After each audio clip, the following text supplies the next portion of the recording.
And we have another live look at Kingston, Jamaica for you. Hurricane Melissa is making landfall there in the next few hours. The island is just being battered by catastrophic winds that could see more than 2 feet of rain once this storm is over. One government official told us this hour she's lost power at her home. She's extremely concerned about flooding.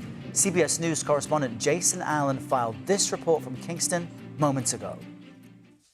Good morning from Kingston, the capital city that is experiencing the strongest winds and the heaviest rain so far from Melissa. You can see that the power is still on here in the city, but it has been flashing. Won't be a surprise if it goes out completely. I'll give you a look across the city right now. We're in one of those, well, what's been a rare break this morning from intense rain, but welcome break. The city is very concerned about how some of these neighborhoods are going to stand up to the intense flooding rains that are expected to come from Melissa. When those rain bands have been coming in, they are pounding. It's one of those situations that you see where you really almost can't see down the street. So far, nothing disastrous here in the Kingston area. We know that there are first responder teams who are here on the ground. There are shelters who are open, although very few people have been in those shelters. And now it's just a wait and see what Melissa does over the next few hours and hope that everybody can get safely through this storm. Back to you. All right, Jason, thank you for that. Meteorologist Rob Marciano is here with me in studio tracking Melissa. Rob, the fact that it is moving so slowly appears to pose the biggest danger. Well, that's going to bring in more rain, more storm surge. You're right about that, Errol. But this is going to be the strongest hurricane or typhoon on the planet this year. That's one of the stats that we want to share with you. Another one is that one of those hurricane hunters, one of which had to turn around, they measured a wind gust of 247 miles per hour.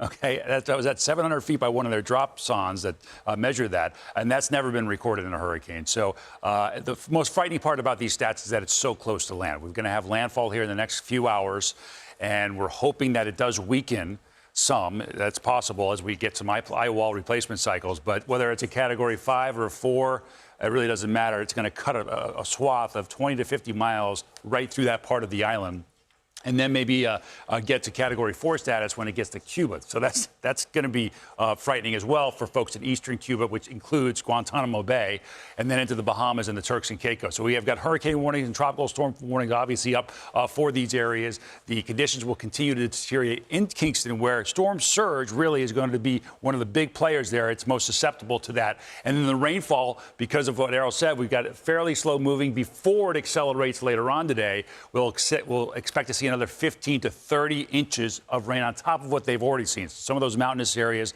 likely to see some flash flooding and some mudslides. And then obviously the winds with this, when you think about the good news with this is that the wind field is pretty small. As intense as it is, it's pretty small. So you're talking about the most devastating winds really extending about 20 miles across.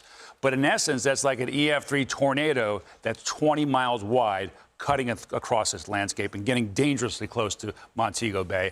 And then obviously as it gets across Cuba and into parts of the Turks and Caicos, the winds do diminish, but it'll be pretty damaging there too. And then the next stop after that is Bermuda. So this thing ramped up quickly in a historic fashion. It looks like it's going to continue to be a historic storm. When you see an eye that is that clear and that symmetrical, that is frightening to me. That is like a monster really looking at down its nose at Jamaica, and this is not good news. We may see some weakening, Errol.